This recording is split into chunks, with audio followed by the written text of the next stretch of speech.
प्रश्न क्रमांक 6 4679. अध्यक्ष महोदय, छापल्याप्रमाणे.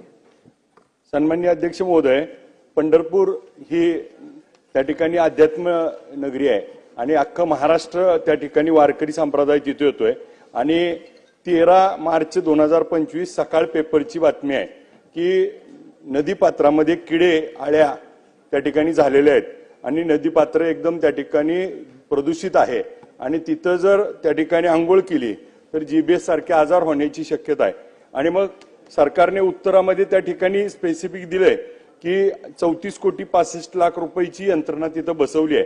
परंतु ज्या पद्धतीनं जानेवारीमध्ये ह्या फ्लोटिंग बोटी बसवल्यात, भारतातली पहिली टेक्नॉलॉजी आहे, पण ती कुचकामी ठरली आहे का? आणि माझा स्पेसिफिक प्रश्न असा आहे, हे आपण पंढरपूर पुरतं करतोय, परंतु पिंपरी चिंचवड असेल, पुणे महानगरपालिका असेल, हे सगळं घाण पाणी उजनी धरणात येतं आणि तेच घाण पाणी आपल्यापाशी येतं. त्याच्यामुळं ह्या पाण्याचा TDS 3000 पेक्षा जास्त मंत्री महोदय आहे आणि पिण्यायोग्य नाही. ह्या पंढरपूरच्या खाली पंढरपूरचं पूर्ण घाण पाणी नदीपात्रात मिसळतं, त्यात आंघोळ केली जाते आणि त्याच्या खालचं पहिलं गाव म्हणजे माझं स्वतःचं गाव आहे देगाव आणि आम्हाला पाण्याची पुरवठ्याची योजना आहे ती या नदीच्या पात्राच्या कडेला विहीर पाडली आणि त्याच्यातून सोर्स आहे. त्यामुळं आमच्या गावात आजारी पडण्याचं प्रमाण खूप मोठं आहे. आणि त्याच्या माझा प्रश्न असा आहे की उजनी धरणातून येणारं घाण पाणी, उजनी धरणाला जे मिसळणारं पिंपरी चिंचवड पुणे हे घाण पाण्यावरती प्रक्रिया होणार का? आणि त्याच्यावर येणारं पाणी जे पंढरपूरचं पाणी आणि उजनी धरणात येणाऱ्याची गुणवत्ता तपासली आहे का? आणि पंढरपूरमध्ये जी आता नगरपालिकेनं त्या ठिकाणी यंत्रणा बसवली आहे ती कुचकामी झालेली आहे. तिथं सातत्यानं गणेश अंकुशराव म्हणून एक सामाजिक कार्यकर्ता प्रश्न घ्या. हा, तर तो साहेब माझा प्रश्न असा आहे की आता पंढरपूरच्या तिथं आईल्या पुलाच्या शेजारी त्या ठिकाणी एक ब्रिज होतो, 80 कोटी रुपये मंजूर झालेत, तर तिथं जर त्या ठिकाणी तो बॅरगेज केला 2 TMCचा आणि त्यातून थोडं थोडं पाणी सोडत राहिलं तर फ्लोटिंग राहील आणि कुंडला प्रमाणे केलं तर पंढरपूरला पाण्याचं देखील सोय होईल. आणि याच्यावर काय कारवाई करणार? ह्याचबरोबर नमामि चंद्रभागा म्हणून मुख्यमंत्री महोदयांचा महत्वाकांक्षी प्रकल्प आहे आणि त्याच्यावरती फक्त बैठका झाल्यात, प्रत्यक्षात निधी उपलब्ध झाला नाही आणि तो निधी उपलब्ध होईल का? आणि त्याबाबत बैठक पुढची कधी आहे, किती बैठका झाल्या आणि याच्यावर काय झालं?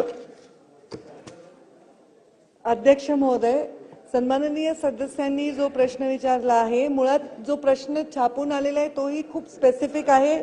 तो चंद्रभागा नदीच्या प्रदूषणाच्या संदर्भात त्यांनी विचारलेला प्रश्न आहे.